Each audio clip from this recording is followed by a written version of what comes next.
national politician really cares about immigration, except in terms of how that issue will get them reelected. Yeah. I really don't. And except for the fact that they're racists. Yeah. So they generally don't like any people who aren't white. That's one of the great things about it from that perspective is it's not only a huge force of cheap labor, but it gives you a built-in enemy. Yeah. It's, hey, we have someone that we can scapegoat for everything. Yeah. Why get rid of them? It sounds good to talk about getting rid of them. Yeah. But if it's a great platform. It's working keep for them. someone for if you get rid of them, then what are you running against, on in the future? It's surprising how few middle-class Americans don't want to die young, bent over, working in a field for very few benefits and no ability to collect. Exposed to pesticides. Yes. I had no idea, by the way, about tobacco. Boy, you really don't want to pick tobacco because it gets into your system. Okay. And if you use gloves, it kind of makes it a little more difficult to do the job. So you tend to not wear gloves. And you end up being sick after so many hours in the fields. Yeah, I bet. But the great thing is it saves you all that time you would spend smoking. Yes. If you just absorb the nicotine directly. It's good buzz. Good buzz. Back. Can't sleep. And and they're vilified. They're viewed as taking from us. Yeah. And it's like every study shows that we benefit. Benefit. I know. They pay billions in taxes. This is not a truth-based platform that these people are on. It's just not. None of the evidence supports what they are, anything that they say, whether it's about immigration or the environment or education or anything. Well, and it's interesting that you use the phrase that they're taking from us because in discussing the repeal of Obamacare, Senator Ornhatch from Utah said he was complaining. He said that it's going to be impossible to do a full repeal because people have been getting benefits for nearly a decade. He says the public wants every dime they can be given. I mean, let's face it. Once you get them on the dole, they're going to take every dime they can. Now, let's just ignore the fact that this is not people taking. This is people wanting what they've been paying for. Yeah. Right. But it is that mentality of painting the people in need as takers. Yep. Which is what they've always done. It's one of the oldest memes they've employed. I mean, it's welfare moms. Everyone else is a taker. And I can say that, thanks to family and whatever, I've thankfully never had to collect unemployment. Yeah. But I paid into it, right? But by God, my Republican friends who've collected unemployment, well, that was money they paid into, and they deserve that. Exactly. Whereas everybody else is a fucking taker. Yeah. And it's like, do the math, buddy. You know, we all benefit from the government in one way. You get on the fucking freeway. That didn't build itself. Oh, absolutely. Infrastructure. How about having clean water? How about having food that you can trust to eat? How about air that you can breathe? Can you imagine a system where anybody could sell any food and the market will solve it, right? Yeah. Supposedly.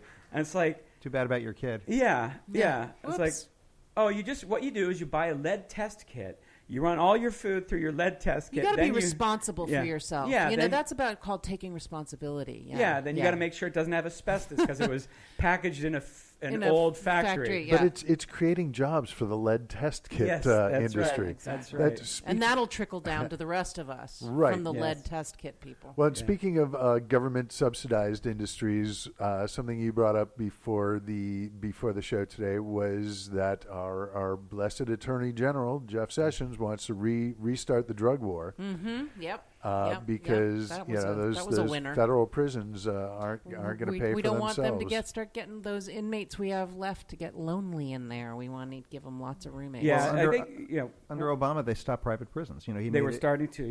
They actually stopped it. They made it illegal to make more private prisons, and that's been reversed. And there's a great documentary by Anna DuVernay about called The 13th. Yes. It's so good. It's so terrifying. Oh, my God. And it basically talks about how things like drug laws have been used to create incarceration and also to create slave labor that continues in prisons. Yeah. The most one of the disgusting parts about that is guarantees. So you've guaranteed a private company that you will fill their prison. Yes. And it's like, well, geez, that's not going to encourage you to make fair sentencing laws. Well, yeah, and he's rolling back on those sentencing guidelines that the Obama administration moved to more progressive guidelines. Yeah, they're bringing back mandatory minimums. And even in the police reform, where there was an agreement, I think it was Baltimore, and he went against decree, he went against the agreement that everybody was realizing. Well, this is actually a good thing.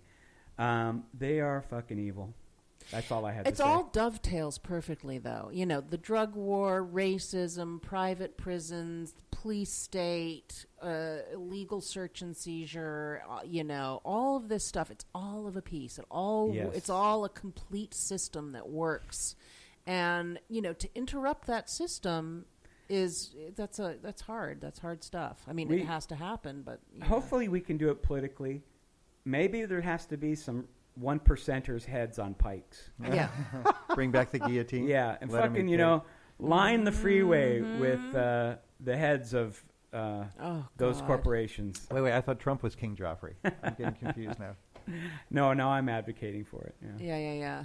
He's definitely Joffrey. But I mean, this really my questions that I keep coming back to is is Trump sort of a special case? I mean, this is a guy who may, in fact, be a criminal operation that has now taken over the White House. It's been doing money laundering for Russians overseas and has been involved with hacking our election and all these. It's potentially a real criminal operation.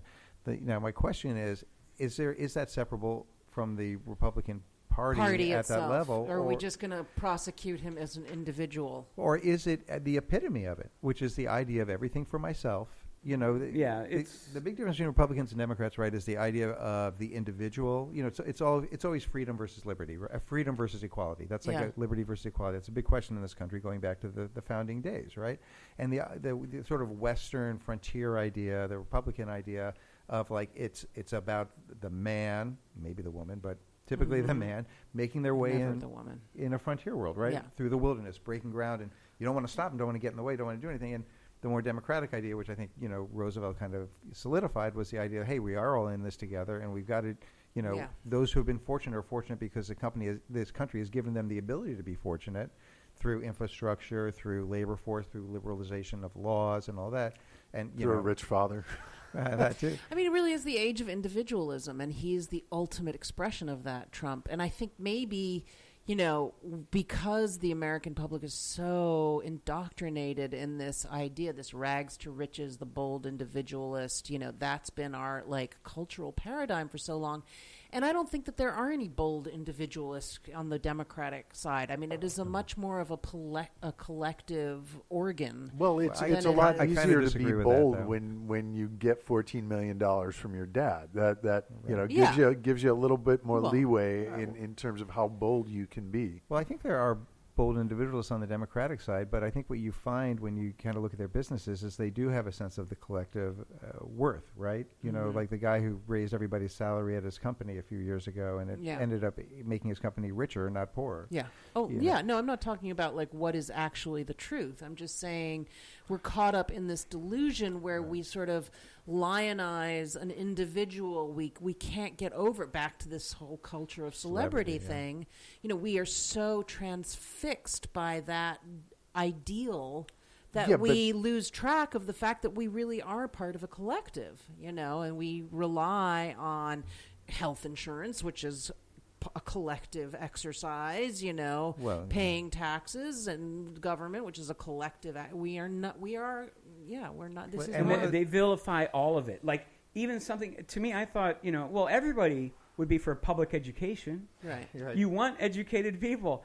No, that's the enemy. They want to destroy. They don't want. They want indoctrination. Yes, they want to destroy it all. I had that moment actually, Jim, when I was watching that Michelle Obama thing of her saying people who feed your children crap don't want your children, and I'm are not on the side of your children, and I'm looking at this going, she's talking to people who feed their children crap,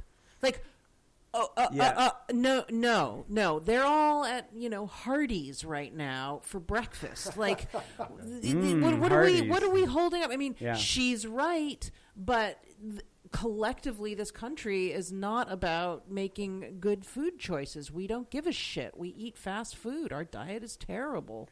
I think there's been some movement, though. I mean, clearly there's a lot of movement in the country as far as... That's because of the kale. It's all about the kale. But kale is out, and we're going to go right back in the hole. I had kale for dinner. One of the things I sort of, that struck me about Obamacare, the Affordable Care Act, when it first started, was, that this actually was a pro-capitalist thing. That even though, it was the most conservative way. Yeah, go ahead. Well, and not just because of the way that it was implemented, but because if you free people up from having to work for a certain employer in order to have their health insurance, right? Mm-hmm. If you free people up from the fear of not having health insurance, now they can be more entrepreneurial. Yeah. Now they can go out and do some things that might actually help to improve this country in those creative ways that we want to encourage. Yeah. And that will allow more freedom of movement of people across state lines, whatever it might be. And so to me, it always struck me as being like, and it's sort of proven out as being like a more positive capitalist type way. And even maybe libertarian, dare I say, freeing up the worker bee to go and boldly And I just read evince their own dream. Until 1973, it was illegal to be a health insurance company. You couldn't make money off of it. Unbelievable. And Nixon's campaign contributor and friend was the head was Kaiser, right? Mm-hmm. And they had the choice of what kind of health policy they were going to do, and they chose to go for this private employee mandated kind of thing. Employee oriented. It was a deal. It was a deal, just like everything else. Yeah. Sold us out. On the Trump thing being maybe the epitome of the Republican Party, I kind of fear that as bad as he is, and I think he's the worst, there could be somebody after him who uses his methods, but is actually entirely competent and driven by that ideology that he promotes. Like, in other words, somebody who wakes up and says, I want to fucking kill Mexicans and Muslims effectively. And, and I think clearly the Republican Party would support that person. I think they have zero morals. If they will cut the marginal tax. Yes, that's right. That's right. And capital gain tax. And, if we need to put them in camps, and maybe some of those camps, some people need to be executed at, etc. By God, Fox News is going to say that's true, and Breitbart and others, freedom camps. Yeah, freedom absolutely. Camps. I can just see like on Fox and Friends going like, "Hey, what are they complaining about?" Yeah, they get food. I mean, it's only four calories a day, but they've taken all the extra food from the Fire Festival and sent it over for the freedom camps. That's right. In fact, we're just going to use the festival location as our first internment site. And the woman who says that will have really nice legs. So like, all right. She'll be hot and in That's a right. bikini and a blonde when you get your Wonder Bread cheese sandwich. All right. Well, on that note, it seems like a good time to call it quits for the week, but we will be back with another episode of Let's Be Treasonable next Saturday. For now, I want to thank our panel for today, Mr. Jim Coughlin. Hi. Hello. Goodbye. Hello. Goodbye. Anything you'd like to plug? No, just at Mr. Jim Coughlin on Twitter. There you go. Yeah. Mark Netter, thank you for coming in. It was wonderful having you. Thank you for having me. I will plug Nightmare Code, the first feature film told entirely from the point of view of an artificial intelligence, which will be taking your future job. And not to ring my own gong, but I'm in that movie. Excellent. Hey. If you'd like to see what Erika Schickel really looks like, watch Nightmare Code. You know what? One other thing. Vote no on C. Measure C on Tuesday. Okay.